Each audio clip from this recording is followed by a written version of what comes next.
You ask Tiger to solve. This deals with linear equations with one unknown.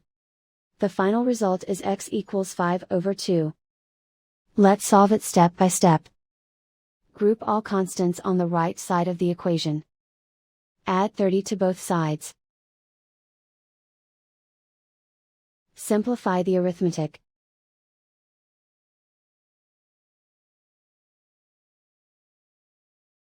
Isolate the x. Divide both sides by 12. Simplify the fraction. Find the greatest common factor of the numerator and denominator. Factor out and cancel the greatest common factor. And so the final result is x equals 5/2.